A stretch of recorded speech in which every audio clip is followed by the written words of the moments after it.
Hey, what's going on, guys? I have another knife review for you today. We're looking at two knives here, but basically this is the one that I've been using. This is just a different variant with a different blade shape, and I want to show them and compare them a little bit. This is the Schrade model SC60B, and this has the drop point blade. This is a button lock folder. Really cool. I've had the chance to try a bunch of different Schrade knives. Again, plenty of requests out there for more affordable blades.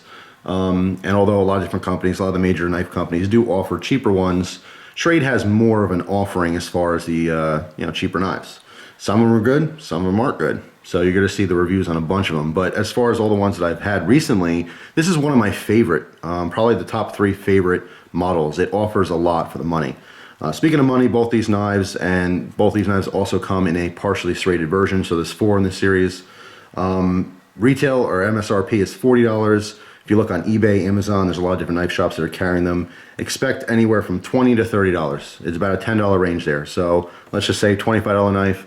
It's worth every bit of that $25. And this one is highly recommended by myself. If you want to get into Schrade and try to see what they have to offer, this is one of their best offerings as far as price and what you're getting for that. I'm extremely pleased with these. It's very cool. And Christina was really turned on to these. This is why I got 2 of them. I ended up getting 2 different blade styles. And there's one specific reason why, and we're gonna talk about that in a little bit. And it's something I actually, when she mentioned it, I'm like, oh duh, like why didn't you ask me about that? I would have told you, one of those kind of things. But we'll talk about that in a minute.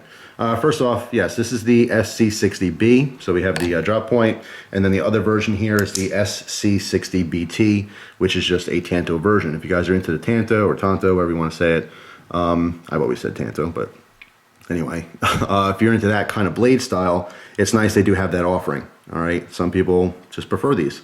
So of course I prefer this one, and this is the one that I've been using extensively. This one has no use on it. All right, this is just for a reference. I can't speak to this blade style, this specific Tanto or anything, but it's identical in everything else except for the blade shape. All right, but I did want to show this for reference. I'll give them next to each other so you guys can see the difference here. There is one thing I will mention right off the bat. I don't know if you guys can pick it up. Look at both these blades. What is inconsistent with these blades? And it's honestly the only knock on this entire knife. The only thing that really bothers me about this knife is this one inconsistency. I want to see if you guys can point it out before I mention it. And if you don't already see it, it's the grinds. On the Tanto version, the grind goes all the way down almost, it's like 99%. I mean, you see the actual grind, right? And then our edge that's ground, our sharpened edge, comes like 99.1% to that edge, okay? Whereas I don't know why, it's just an inconsistency. This, because it doesn't even really ramp up here. The grind, you see how the grind goes across and then ends out here, right above the ricasso, whereas this one, the grind comes straight down. On this one, it's a little bit harder to really get in there, okay, especially with a production knife. So I don't expect that to be sharpened. This is actually sharpened, I think, extremely adequately, all things considered. However, this one, because this grind comes all the way down and it opens up over here, I don't see any reason why this was not sharpened all the way out to the very edge, that very bottom. Right here is unusable blade. So it's the only thing that bugs me. This knife is perfect, especially for $25. If that's sharpened out. But because I like the knife so much, even though this does bother me, and it bugs me quite a bit, it's still acceptable for what you're getting. So just understand, I'm not sure where yours, I don't know the other consistencies because I only have one example of this particular model. But just something definitely noteworthy there is that should have been ground out completely.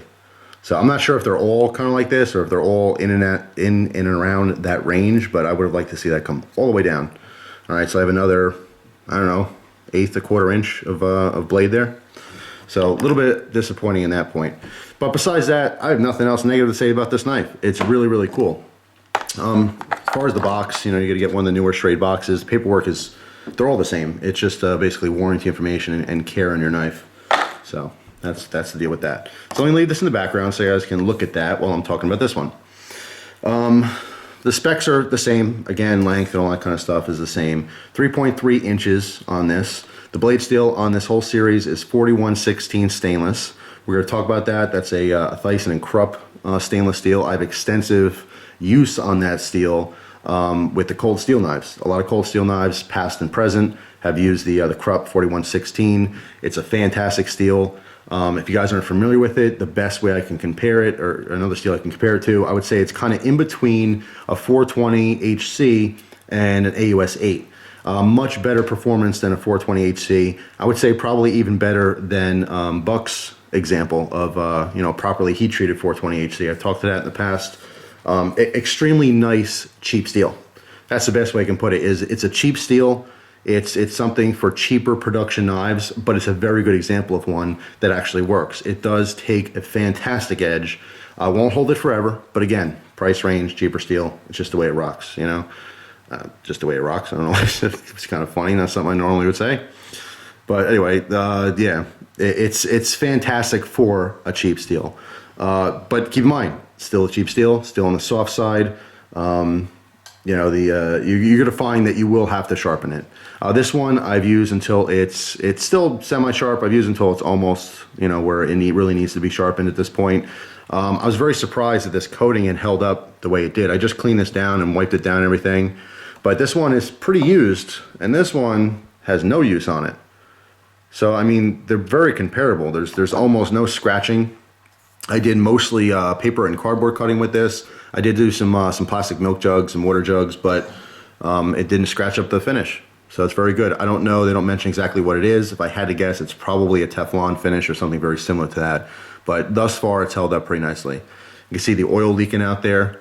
Did re-oil this after a lot of use. I wouldn't say it got tight or anything, but you know, it just needed some oil. So something to think about. I mean, you should have the proper tools. You get a couple bits, Torx bits, stuff like that, some lubrication, some metal protectant, whatever you like. If you get into knives, you should probably have kind of a knife care kit, so to speak.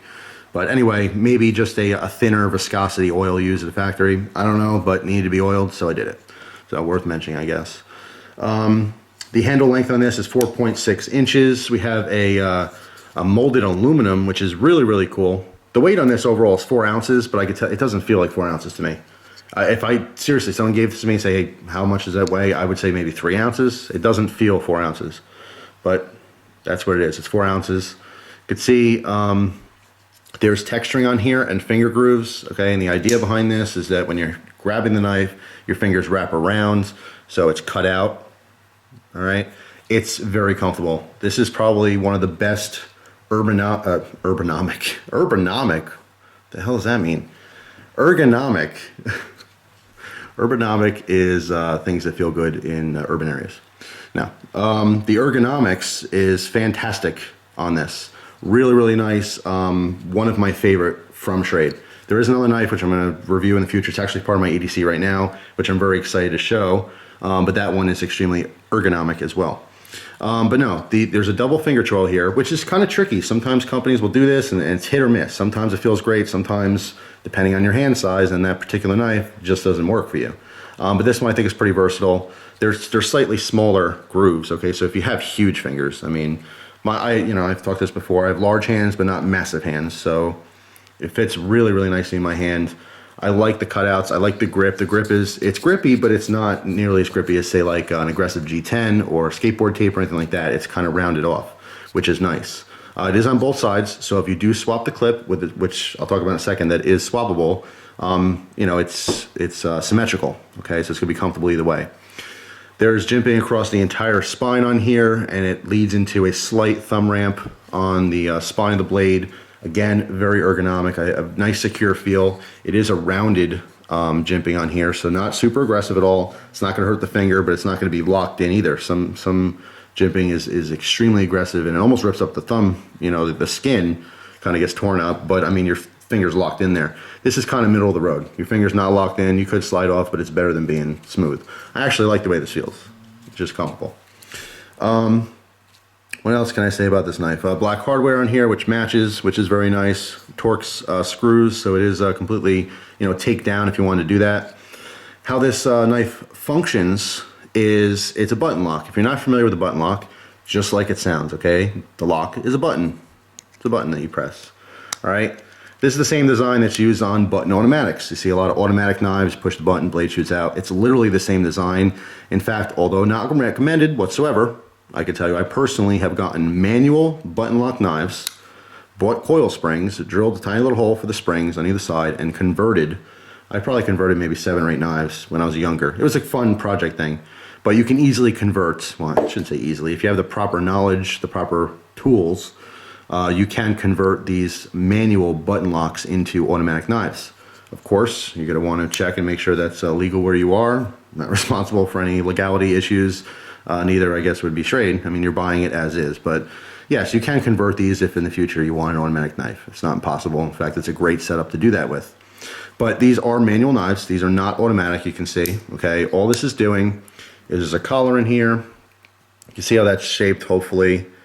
All right, so when the knife is closed, it's locked completely. This will not shake loose. It's even better than a really strong detent. It will not open up unless you depress that button. Okay, there is a safety on the back.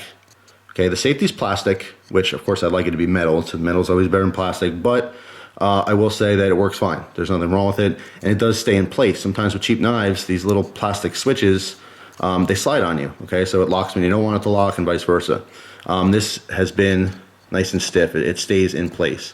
Okay, so when it's down, basically you're allowed to use the button. When it's up, all it's doing is blocking the button from actually being depressed, okay? So you can't push it down. Very simple, all right? So when it's in the pocket, if you're worried about, hey, you know, if I hit the button, you just lock it. That's all. Okay, now it will not open. What's nice about this as well is that when the blade is open, you can also slide that over to, you know, once again, lock that button lock so it, you know, won't come loose on you at all. So a nice little feature. I honestly don't use it. And just I keep it down all the time. What I like about this one is that there's a good heavy spring behind this button. All right, so I don't feel like it's really much of an issue for me where it's gonna open up in the pocket. So I disregard, or excuse me, I just don't use this whatsoever. I forget it's there sometimes, honestly. As far as like the function, it doesn't get in the way. It's very low, all right, almost recessed in there, so not an issue whatsoever. Let's go back to that 4116 stainless. I really like this blade steel, again, for a cheap steel. I think across the board, there's a lot of companies using AUS 8, sometimes variants, AUS 6, or, you know, just all kinds of stuff in that range. I actually like the 4116 a lot for a cheaper steel. It's just really, really easy to sharpen. It's not a problem. Like I said, it will dull out on you, okay? So if you're not into sharpening, you may want to invest in just even a cheap sharpening system, something simple to keep your blades nice and sharp. But totally adequate for me, that 4116. Let's talk about the pocket clip a little bit.